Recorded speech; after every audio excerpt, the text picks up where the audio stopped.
Oh, the moon has come, the day is done, the night has covered up the sun. I have stood so often before you to pray, but I wonder, oh Allah, tell me, what did I do today? Did I remember the words of Al-Fatiha? Did I take time to thank you for all that I have? Did I call on you to guide my way? Tell me, what did I do today?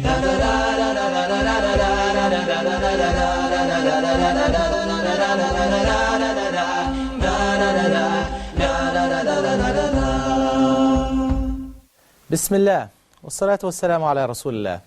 As always, we start in the name of Allah, and we ask that He send His peace and blessings upon our Prophet Muhammad sallallahu alaihi wasallam.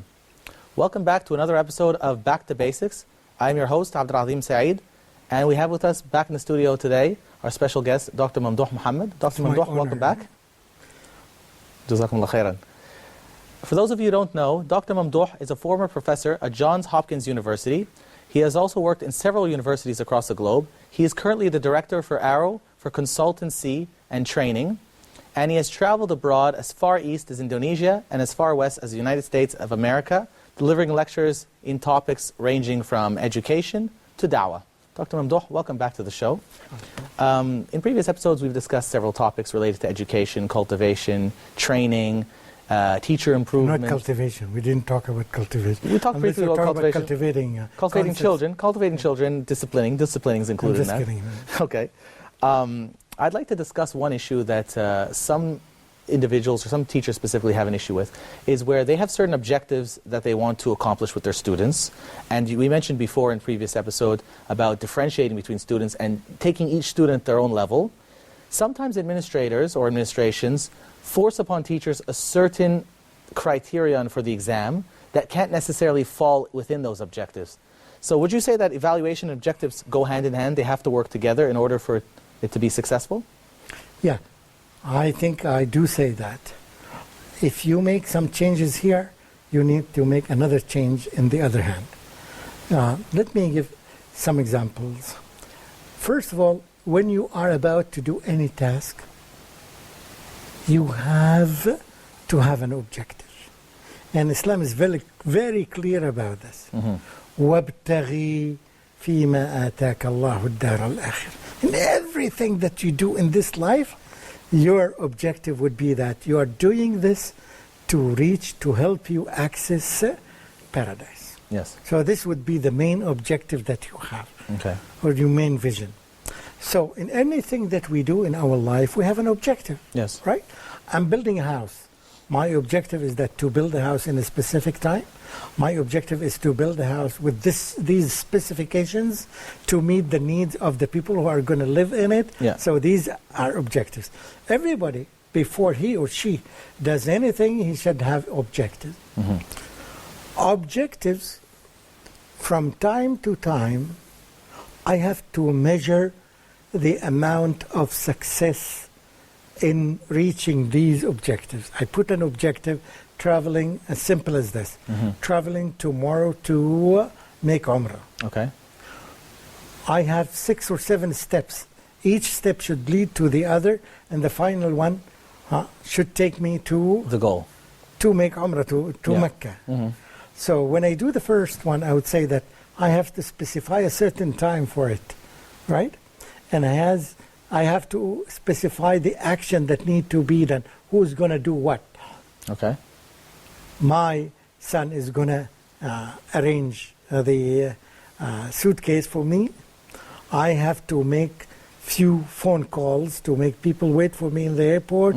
So these are some steps. This is some sort of planning to help me reach this objective. Yes.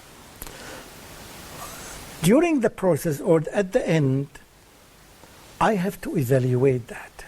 Did I do right? Or did I make mistakes in some of these steps? Okay. So evaluation. If I apply this to education, I have some objectives as the teacher, and that's why smart teachers in the beginning write these objectives. They call them outcomes, and sometimes we call them learning objectives. These are my objectives when I learn this lesson. Yes. These are my objectives as a teacher to teach them to the student. By the end of the lesson, the students would be able to do this and this and this and this. Yes. Very clear. At the end of the lesson, I do what? I do evaluation. I evaluate, I put questions that help me measure how successful I was in achieving the objectives. Okay. Now, the objectives Well, you mentioned, just to interrupt, sorry. Yes, please. You mentioned you evaluate at the end of the lesson. Yes. Is evaluation, is that the equivalent to an exam or a quiz or something? Yes. Okay. Evaluation can Take different forms, sometimes yes. they are called exams, sometimes they are called quizzes, sometimes in any way to evaluate whether you've done it or not, and how much How successful you've been. how successful you are in doing that. When I do this evaluation, it tells me I did it right, or I didn't do it right, or I did it halfway. You touched on the key point that I made. When you do this evaluation, so what happens when you're the one creating the objectives, you have a goal for your students based on their needs, based on their abilities, and the school is saying, no, this is the exam that has to be done, this is the evaluation that has to be done. This I think in the dictator countries, in countries where there are a lot of dictatorship, this now is no longer valid. Okay. I am the one who is teaching the students. I am the one who put the objectives. I am the one who is evaluating this. I can make the school make the evaluation. Okay. I can even make the students do the evaluation. Okay. The most important thing is for me is to help me decide whether I was successful or not. Okay. Now, if I do this, if I find myself not successful, so there's something wrong, either in the evaluation form or the evaluation process, Or the objectives were too or hard, in the demanding. objectives. Yeah. The objectives are too many to be achieved in such a small, short time. So that means that next time, that's why it's an ongoing process. So the teacher as well is learning from this evaluation. Yeah, absolutely, absolutely. This is how teachers improve. And you would be lucky if you find students who can evaluate you. Yeah. And if you find all students... Well, they have this for universities, I believe. A lot of universities... and even school. Yeah. If you find that all students fail to answer, to achieve the objectives, that means there's something wrong. Something Either wrong with the the exam. objectives, they're probably objectives, too yeah. hard, or in the methodology that you use to teach the students, right? Or you taught Or them in a certain way in and the the question. evaluation was not worded in a Or way in that the they form could of get. Yeah. evaluation. It should be oral evaluation, and you did it written evaluation. Yeah. It should be practical evaluation. It's a very interesting subject.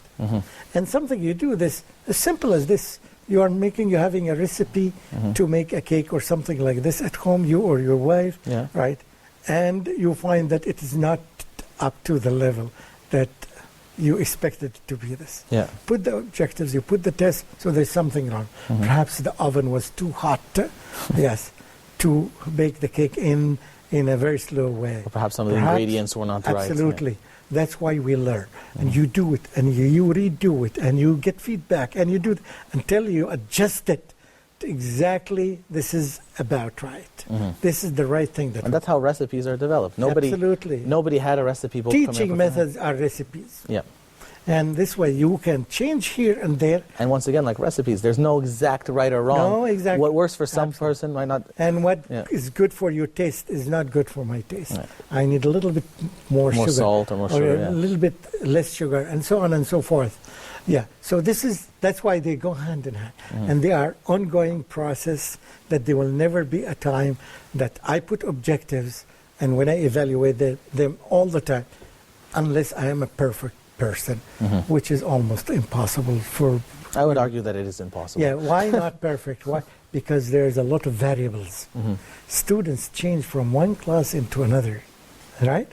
And the curricula that we use is different from one class into another. And the teaching methods and the teaching strategies and the techniques are different, right, from one person into another. Yeah. All these factors makes it almost impossible to be the same. Yeah. Okay, and going on that, so then it's the responsibility of the teachers to evaluate, but what if there's, for example, in some non-English native countries, there's what's known as American schools or international schools. And so what happens with some of these schools is that they're required to keep up to the curriculum that's taught in America, Yeah. which is not always naturally doesn't which fit the students very are not well. naturally fit, especially when it comes to things like history and stuff like that. That doesn't fit their own history. History and geography. And geography, yeah. Yeah. So how is the school supposed to cope with that in meeting the objectives of the students? Yeah, this relates to an issue of known as enriching the curriculum. Yeah. If this school adopts the American curricula, for example, we advise them to take out the classes that are very relevant to to American history, and to add some lessons that belongs to this particular country. If this curricula is taught in, for example, in the Middle East, in some Gulf countries, they would replace these portions by Aren't they required to have those portions for the final English exams? Now even the people who are in charge of the American curriculum, they are very flexible to allow for some change in 30% or something to make sense for the people For who the context of the people who are studying. Yeah, the context of people. And the same thing applies to geography. In general, the social studies issues in an area, right, that is changeable, that requires a lot Yeah, of it's not like math where it's one It's fixed not like answer math when across the math board. is there, Yeah. is there. Math doesn't change from even country to the country. math. I would take the math, the rule, and I can use some examples from my context. I'm measuring the distance between. Oh yeah, that's a Jeddah given. and- Yeah. If you're talking about a textbook and they're saying, for example, if they're talking about a country that's never heard of, let's say, trains, just as a very abstract example, you're right. you're not going to say if a train's traveling at this distance. No, you're going to give an example relative to the country. Yeah, if a train travels from Texas to Arizona, Yeah. right, now I'm going to change it. If a train Change from travels Jeddah to from Medina, Turkey to Medina, Yeah. so now, and that's what sometimes they call it adapting.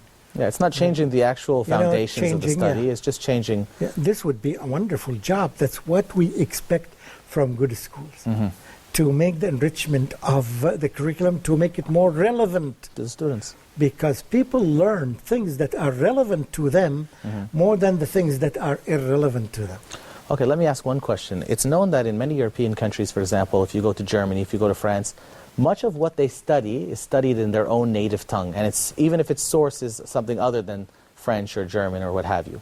So what they do a lot of times is that the scholars of their countries translate these works so that their people can benefit from it in their own language. Oh, yeah. And this was done in the past as well, when in the peak of Muslim civilization in Spain, in Islamic Spain, a lot of works that were coming out of ancient Europe and ancient Asia and so on were being translated into the Arabic language. They were being reinterpreted, they were being re-understood and re-explained, and then a lot of these Arabic works, as a result, became translated back into English, back into Greek and so on, and exported back to the Western world. Why is it that we find that in many Middle Eastern countries, people have seemed to abandon the idea of translating knowledge and having people understand it in their own native tongue, and instead you find many people learning the English language so that they can access these branches of knowledge? Why is it that European countries can manage that, but Middle Eastern countries cannot? I think that the European countries have understood the issue of the essence of maintaining the identity of the country Exactly. is to maintain their language. And the more you study this language in all subjects, the more it becomes part of you, integral part of you. You cannot take it out easily. Yeah. And the thing, I think that the people in the Middle East, they are about to do this. Some countries in the Gulf area have started doing that. Some others have not started yet, but it is very essential to maintain their tongue in all other subjects. I think this, without getting too political about it, I think it also has to do with the issue of colonization. And some Middle Eastern countries were colonized by Britain, they were colonized by France, and so they've adopted these identities into their culture because of that. Whereas, And this is psychology of some people who had been colonized and who had been defeated by other cultures. Yeah. Yes, they are still too weak to resist. But some of them has already overcome this problem, and they started doing good translation. For example, Syria was one of the countries, the only Arab countries, that used to teach medicine in Arabic. All of it, all aspects of medicine. Some other countries, I think Iraq, at a certain point they were on the road. I don't know where they are right now. But some countries are giving it some trials, and the Gulf area now, they are doing a good job in some schools. I'd say in the Gulf area, isn't there a majority of students that are now on scholarship programs in the States and in Canada and in Europe? It's no problem, as long as they have the basic thing. They maintain their culture. Yeah.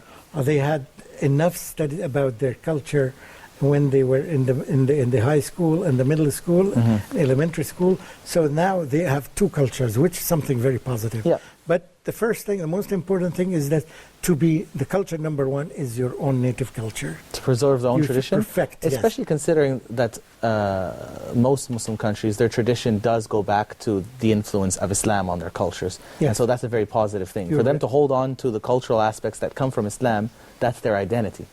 Right. And there's a saying that says, if you want to defeat a people or if you want to rule a people, just rob them of their history.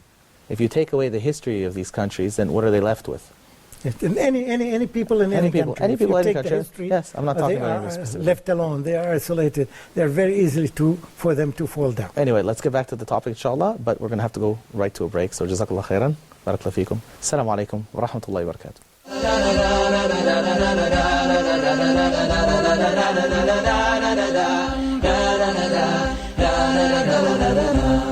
أعوذ بالله من الشيطان الرجيم قالوا أجئتنا لتأفكنا عن آلهتنا فأتنا بما تعدنا إن كنت من الصادقين له ملك السماوات والأرض وإلى الله ترجع الأمور فلما رأوه عارضا مستقبل أوديتهم قالوا هذا عارض ممطرنا بل هو ما استعجلتم به أخا عاد إذ أنذر قومه بالأحقاف وقد خلت النذر من بين يديه ومن خلفه ألا تعبدوا إلا الله إني أخاف عليكم عذاب يوم عظيم فيهما عينان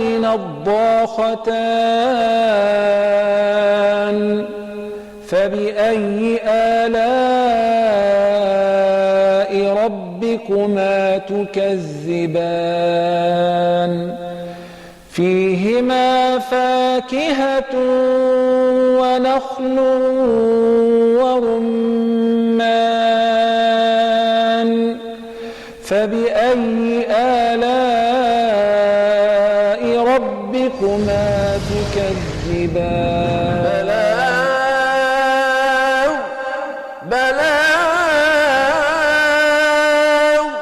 فهل يهلك إلا القوم الفاسقون Sent from Allah to an angel then to man. That man was Muhammad, the best of creation.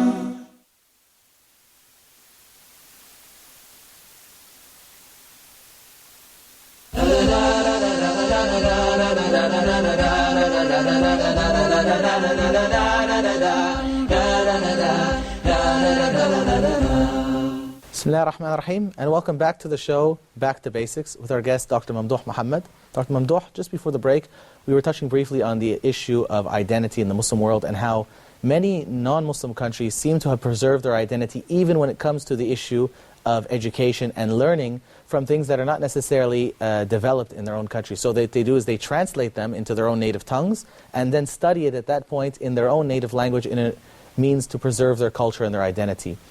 How can Muslim countries help to overcome this and this mentality of almost feeling like the English language is superior to the Arabic language or other languages that are predominant in the Muslim country? The issue of, I doubt that people may feel that this is more superior, but because it is more commonly used. So people don't forget that people like to communicate with each other. We cannot communicate with all these different languages. So there should be a few languages that we can communicate through. one of the most common languages now to communicate through is English. Yes. I was reading a book 3 years ago. It was called The King of Languages. Okay. And I had a big smile on my face because I was expecting it to talk about Arabic, Okay. or at least the Queen of Languages. Yeah. So I was very happy. And then when I read it, I found the whole book is about English, which is the king of languages nowadays. It is the most common It's the most language, commonly yeah. used languages. There should be a language that people should communicate through. But which language is it? I think if any nation did the job of England and America and other countries, other speaking countries, to serve the language, to make it very popular, to make it very common, to make it everywhere, they would have reached the same level of English. Yes. But they were lazy, they were reluctant, and I think still the opportunity is very open for Arabic to Yeah. play at least a second role. There's a big need for people for Arabic. One reason, of course, is the Islamic countries. Understanding the population Quran, is understanding. more than 1.6 billion, which is golden opportunity for. But before that, the Arabs need to fix the problems that they had, the problems of Ammiya, because You mean colloquial, you mean the dialects. colloquial, Yes. I mean the dialect. They need to fix the dialects before they fix the Arabic. Yeah. Of course, it should be the standard Arabic. Yeah. We'll call it in a better way, modern standard Arabic. Modern standard We Arabic, call yes. it Al-Arabiya Al-Fusha, Yes. or Al-Fasiha now. So we need to work on this in order to. Once we reach a good level of that, we can aspire for spreading Arabic across the globe. I think There are also- some trials, some institutes, some schools, some individuals are interested in this in the last 40 years, which was something that was not available before that, which is a positive trend. Recently, you can observe it and the impact on it. There is a school in Indonesia by Imam Mohamed ibn Saud Islamic University. There are some efforts in the USA by individuals. The quality of the books has just started to improve to follow the new methods of teaching a language. But what I was arguing, I wasn't arguing that there's no positive objective in learning the English language. Certainly it's a very common language and it can be learned with the intention alone to communicate with other people. Absolutely. Even for the issue of da'wah and You need inviting to people to communicate, Islam. Of course.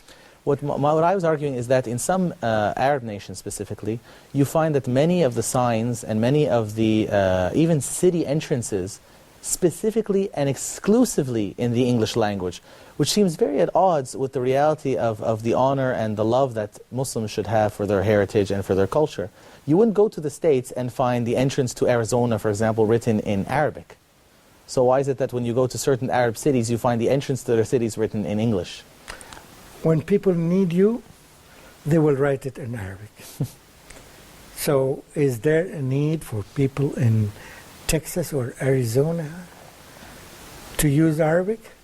Maybe there's some time that when they find great scholars, great doctors, great engineers, great educators who speak Arabic are living there, they may have an impact.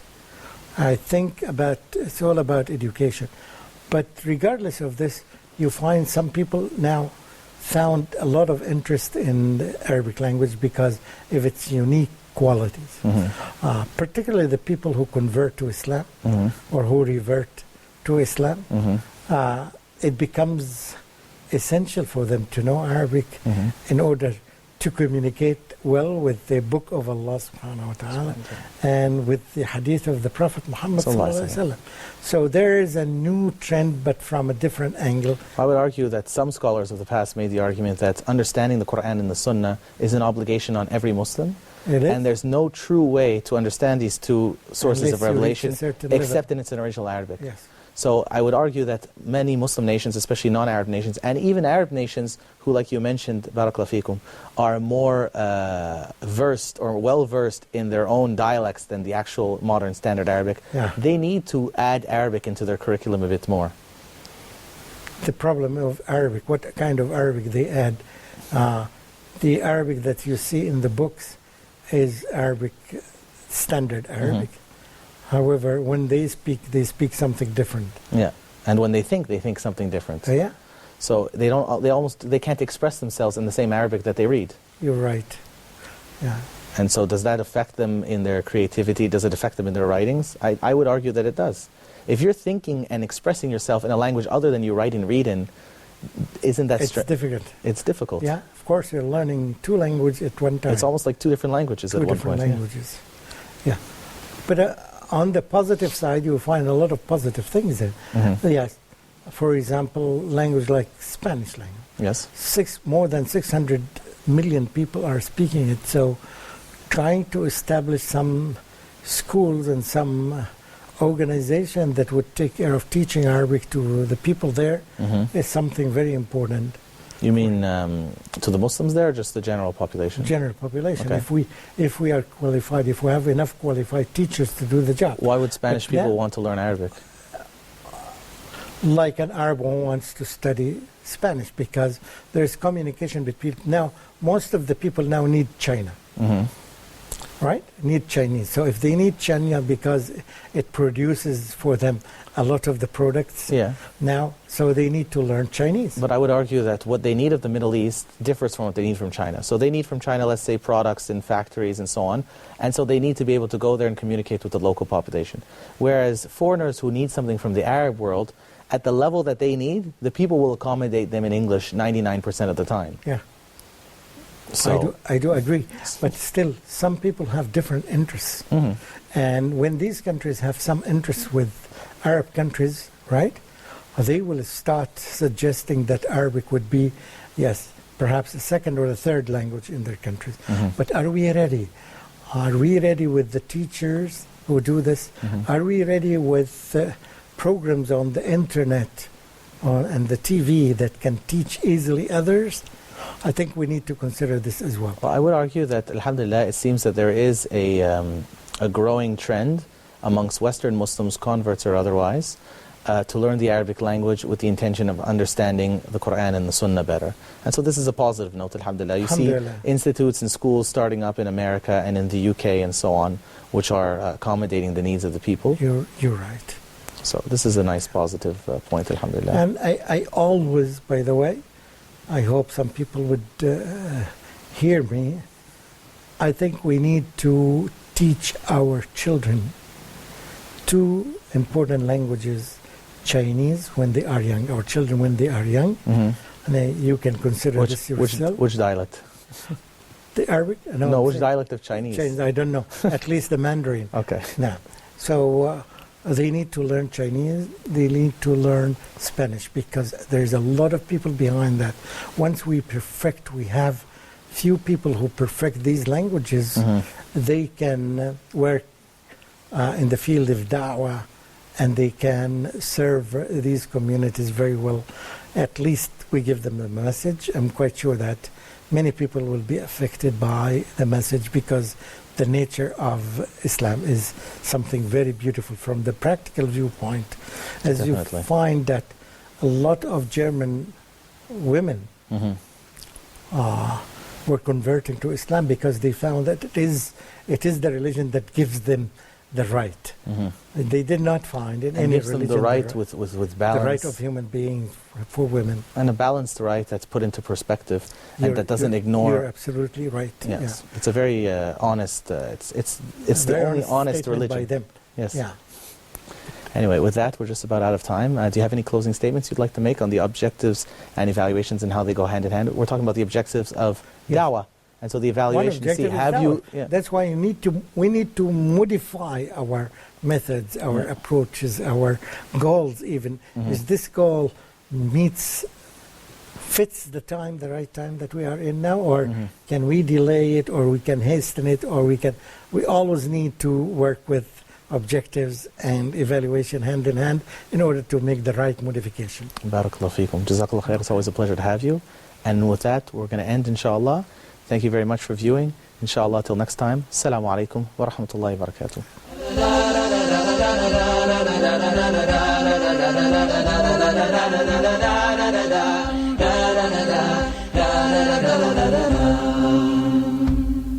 Oh, the moon has come, the day is done, the night has covered up the sun. I have stood so often before you to pray, but I wonder, oh Allah, tell me, what did I do today? Did I remember the words of Al-Fatiha? Did I take time to thank you for all that I have? Did I call on you to guide my way? Tell me, what did I do today?